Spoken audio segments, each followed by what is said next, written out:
나눌 말씀은 창세기 44장 1절부터 13절까지 말씀입니다.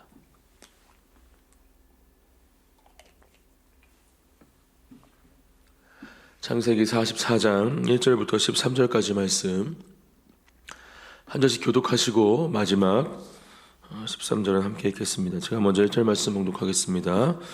요셉이 그의 집 청지기에게 명하여 이르되 양식을 각자의 자루에 운반할 수 있을 만큼 채우고 각자의 돈을 그 자루에 넣고 또 내 잔 곧 은잔을 그 청년의 자루 아귀에 넣고 그 양식값 돈도 함께 넣으라 하매 그가 요셉의 명령대로 하고 아침이 밝을 때에 사람들과 그들의 나귀들을 보내니라. 그들이 성읍에서 나가 멀리 가기 전에 요셉이 청지기에게 이르되 일어나 그 사람들의 뒤를 따라가서 그들에게 이르기를 너희가 어찌하여 선을 악으로 갚느냐. 이것은 내 주인이 가지고 마시며 늘 점치는 데에 쓰는 것이 아니냐. 너희가 이같이 하니 악하도다 하라. 청지기가 그들에게 따라가서 그대로 말하니 그들이 그에게 대답하되 내 주여 어찌 이렇게 말씀하시나이까. 당신의 종들이 이런 일은 결단코 아니하니이다. 우리 자루에 있던 돈도 우리가 가나안 땅에서부터 당신에게로 가져왔거늘 우리가 어찌 당신의 주인의 집에서 은금을 도둑질하리이까. 당신의 종들 중 누구에게서 발견되든지 그는 죽을 것이요 우리는 내 주의 종들이 되리이다. 그가 이르되 그러면 너희의 말과 같이 하리라. 그것이 누구에게서든지 발견되면 그는 내게 종이 될 것이요 너희는 죄가 없으리라.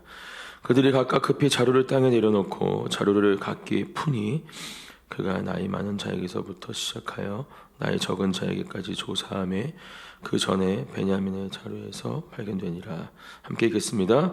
그들이 옷을 찢고 각기 짐을 나귀에 싣고 성으로 돌아가니라. 아멘.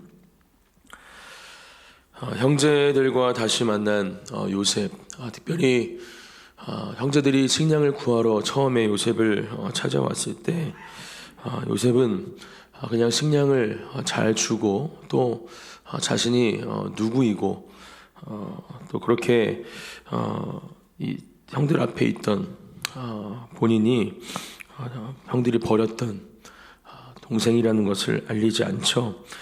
그리고 온전히 그들을 보내지도 않습니다. 막내 베냐민을 보고 싶고 또 형제들이 지금은 어떠한 모습으로 살고 있는지 확인하고 싶은 마음에 베냐민을 데리고 오지 않으면 지금 이 형제들을 온전히 보내지 않겠다 이야기하고 한 사람만 보내서 베냐민을 데리고 오게 하고 나머지 형제들은 가두게 되죠. 우리가 말씀을 통해서도 묵상했지만 꽤 오랜 시간이 걸리는 거리였고 또 야곱이 쉽게 베냐민을 내어주지 않았기 때문에 다시 요셉에게 베냐민을 데리고 가는 이 시간은 우리가 생각보다 꽤 오랜 시간이 걸렸음을 말씀을 통해 우리는 이미 묵상을 했습니다. 그렇게 베냐민을 다시 요셉 앞으로 데리고 가서 요셉과 형제들은 행복한 시간을 보내게 됩니다. 베냐민을 만난 요셉은 벅차오르는 그 감정을 주체할 수 없어서 많은 눈물을 흘리는 장면도 기록이 되어 있었죠. 하지만 아직도 요셉은 자신이 누구인지 형들에게 이야기하지 않습니다. 그리고 또 한 번의 시험을 형들에게 하게 되죠. 오늘 제목에서처럼 형제의 사랑을 떠보는 요셉의 마지막 시험. 한 번 더 이 요셉은 이 형들이 정말 지금은 다른 모습으로 살고 있는가라는 것에 대해서 초점을 맞추고 그것을 확인하기 위해서 시험을 하게 됩니다. 어떤 시험인지 오늘 본문에 기록이 되어 있습니다. 1절 말씀이죠. 요셉이 그의 집 청지기에게 명하여 이르되 양식을 각자의 자루에 운반할 수 있을 만큼 채우고 각자의 돈을 그 자루에 넣고 이미 이 전에 본문에서 이 돈이 들어있던 시험은 한 번 했던 차였습니다. 그때는 이제 형들도 집에 가서야 알았고 또 오늘처럼 청지기를 보내지도 않았던 것을 볼 수 있죠. 하지만 이 형제들은 그 돈을 하나도 가지지 않고 다시 요셉에게 돌려주죠. 근데 다시 한번 또 돈을 그 자루에 넣습니다. 실질적인 시험은 그 다음에 이어지죠. 2절 또 내 잔 곧 은잔을 그 청년의 자루 아귀에 넣고 그 양식값 돈도 함께 넣으라 하며 그 요셉의 명령대로 하고 아침이 밝을 때 사람들과 그들의 나귀들을 보내니라. 요셉이 갖고 있던 잔을 넣게 합니다. 청년의 자루라고 2절엔 되어 있는데 이어지는 말씀에 뒤에 본문에 보면 누구에게 넣는지는 이제 드러나게 되죠. 4절 말씀 그들이 성읍에서 나가 멀리 가기 전에 요셉이 청지기에게 이르되 일어나 그 사람들 뒤를 따라가서 그들에게 이르기를 이렇게 말하면서 청지기에게 하나하나 다 구체적으로 어떤 행동을 할지 또 어떤 말을 해야 할지 가르쳐주고 있는 요셉의 모습이 기록이 되어 있습니다. 그들에게 이르기를 너희가 어찌하여 선을 악으로 갚느냐. 5절 이것은 내 주인이 가지고 마시며 너희 점치는 데에 쓰는 것이 아니냐. 너희가 이같이 하니 악하도다 하라. 이렇게 말을 하라고 합니다. 누가 봐도 총리가 쓰던 은잔 중요한 물건이겠죠. 그것을 지금 이 형제들 중에 한 사람의 짐에 넣었고 그것을 일부러 발견하게 하는 것이 지금 요셉이 계획한 시험이었습니다. 청지기는 요셉이 명령한 대로 그대로 행동하고 말합니다. 6절 청지기가 그들에게 따라가서 그대로 말하니 7절 그들이 그대에게 대답하되 내 주여 어찌 이렇게 말씀하시나이까 당신의 종들이 이런 일은 결단코 아니하나이다. 이렇게 반응하는 형제들의 모습이 기록이 되어 있습니다. 이 본문을 보면서 우리는 세 가지의 시선에 대해서 관점에 대해서 생각해 볼 수 있겠죠. 요셉의 시선과 관점, 또 요셉의 명령을 따르고 있는 이 청지기의 시선과 관점, 또 그 시험을 당하고 있는 형제들의 시선과 관점에 대해서 생각해 볼 수 있을 것입니다. 결론적으로 중요한 것은 이 모든 시선과 관점, 결국 하나님의 시선과 관점으로 통일되어진다, 결론 지어진다라는 겁니다. 각자의 시선과 관점에 따라서 또 그 상황을 대하는, 또 그 상황에 대해서 반응하는 사람들의 시선과 관점에 대해서 한 사건이 또 하나님의 섭리와 계획하심이 다르게 보일 수는 있지만 결국에는 선하신 결론을 이루어내고자 하시는 그 하나님의 섭리와 계획하심으로 모든 것이 결론 지어진다라는 것을 먼저 우리가 묵상해야 할 줄 믿습니다. 요셉은 아까도 말씀드렸지만 형제들을 다시 한번 시험하면서 자신에게 저질렀던 그 극악무도한 그러한 행동들, 그러한 삶의 관점들, 또 생각들이 어떻게 바뀌었을까. 또 하나뿐인 자신의 동생 이 베냐민에 대한 사랑은 과연 자신과 같을 것인가 아니면 다른 사랑일까라는 것에 대해서 확인하고 싶은 마음이 있었을 것입니다. 청지기는 어떻겠습니까? 청지기는 당황했겠죠.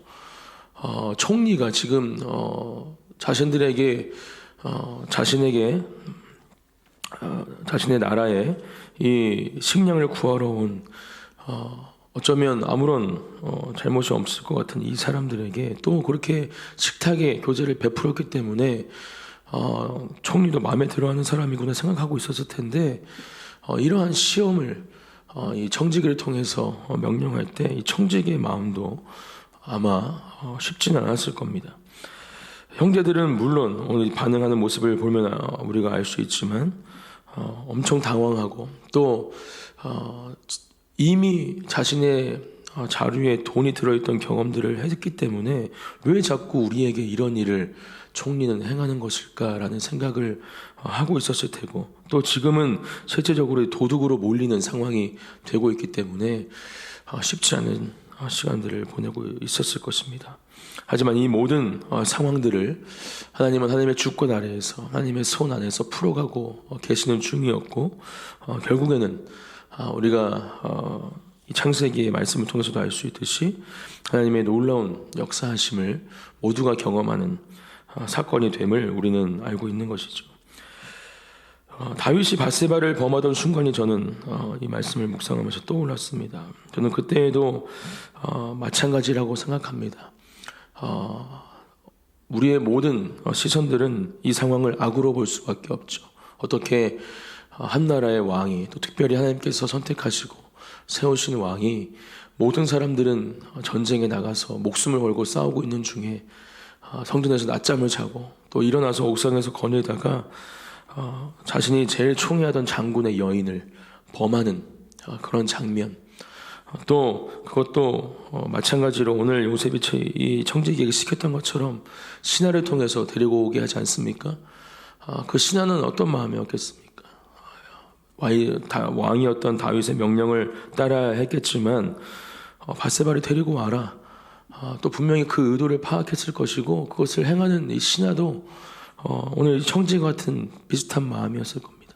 하지만 결국 이 모든 상황들을 통해서 하나님은 놀라운 일을 행하시죠. 결국 밧세바를 통해서 낳았던 아들 솔로몬이 다윗을 이어서 왕이 되어지는 역사하심을 보게 되고 또 그를 통해서 성전이 완성되는 것 또한 우리가 보게 됩니다.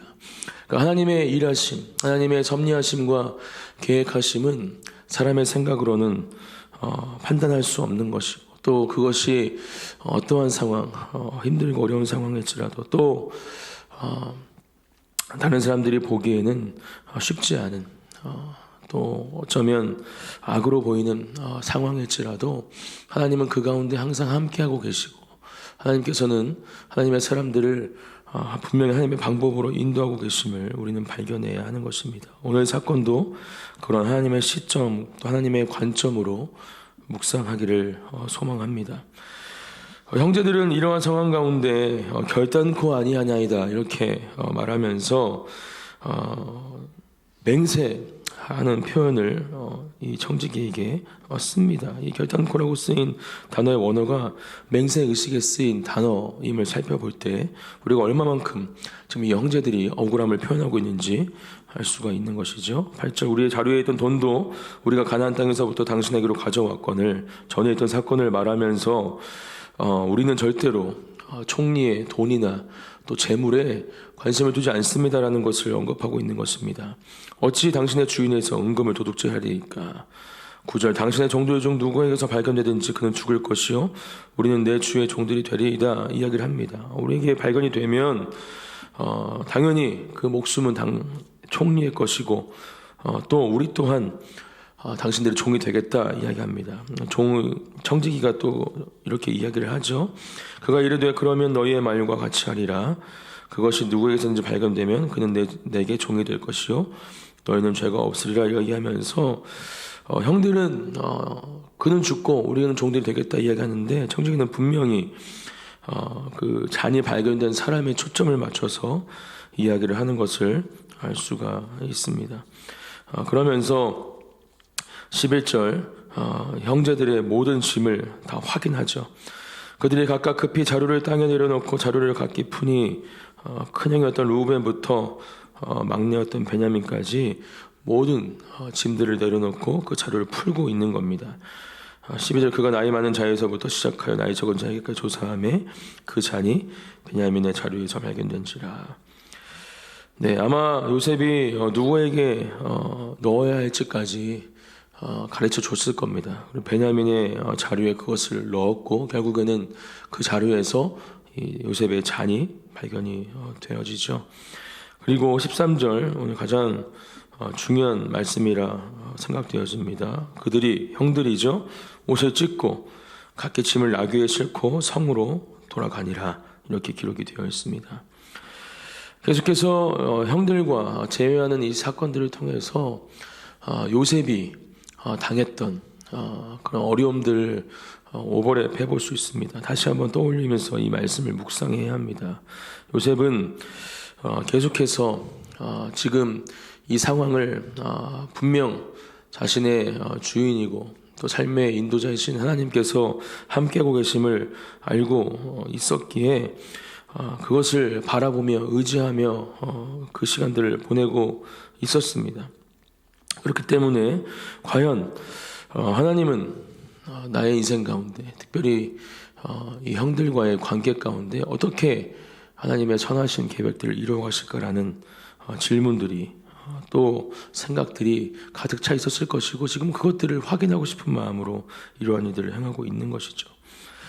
형들이 그러한 상황을 똑같이 겪게 되는 모습을 보면서 아마 지금 이 상황 가운데에서 요셉은 자신의 상황과 비추어서 이러한 생각도 했을지 모릅니다. 이제 베냐민도 처리할 수 있는 좋은 기회다. 총리의 물건을 도둑질하고 또 지금 이 청지기도 그것이 발견되는 사람은 죽이거나 또 자신의 종으로 요셉의 종으로 삼는다 이야기를 하고 있으니까 아버지에게 요셉보다는 더욱더 수월하게 이야기할 수 있겠죠. 결국은 베냐민이 이렇게 됐습니다. 이렇게 이야기하면서 요셉뿐만이 아니라 베냐민도 처리할 수 있는 기회가 됐을지 모릅니다. 요셉도 분명 만약 형들이 안 변했다면 그렇게 행동했을 수도 있다라는 것을 염두에 두고 있었겠죠. 하지만 형들은 전혀 다른 모습을 보이죠. 옷을 찢었다. 이 옷을 찢는 행동은 구약에 자주 등장하죠. 극심한 심리의 상태를 또 애통함을 표현할 때 이러한 행동을 하는 것을 우리가 알 수 있습니다. 요셉을 잃었을 때 야곱이 옷을 찢은 모습이 기록이 되어 있죠.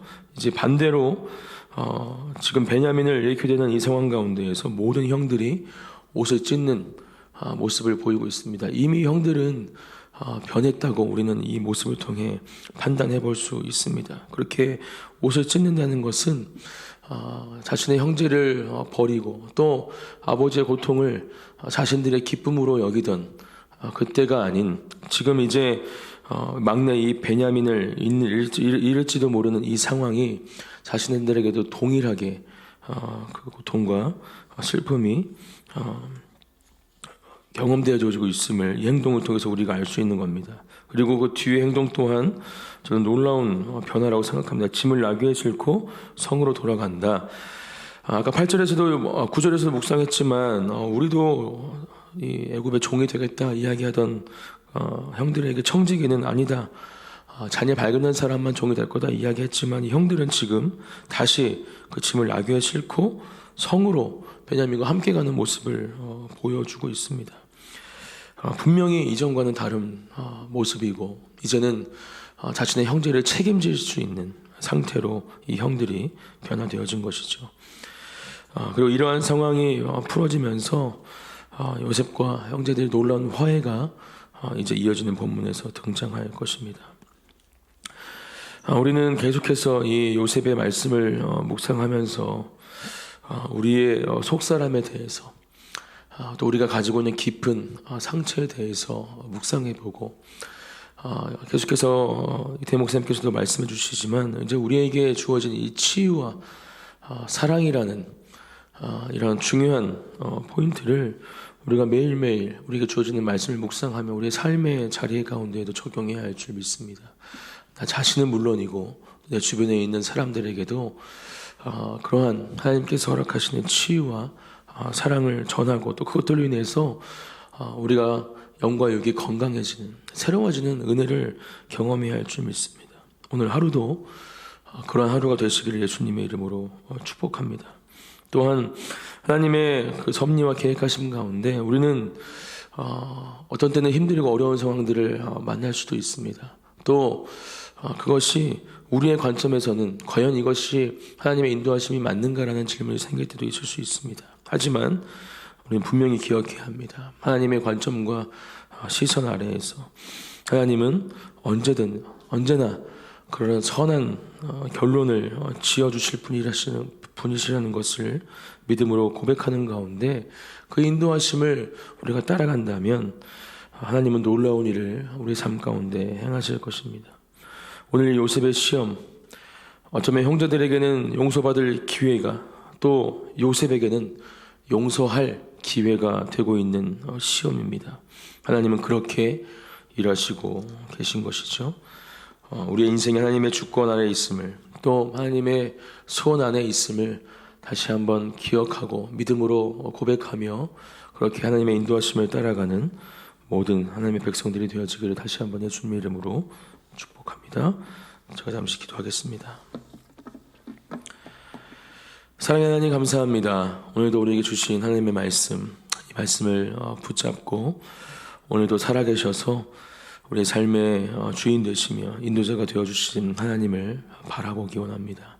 언제나 하나님의 시선과 관점으로 우리에게 주어진 모든 삶의 시간들을 바라보게 하시고 그 상황, 그 시선, 그 모든 시간들 가운데 하나님의 인도하심을 따라가는 순종함으로 주님 앞에 나아가는 사랑하는 모든 주님의 자녀들이 될 수 있도록 아버지 하나님 함께하여 주시옵소서.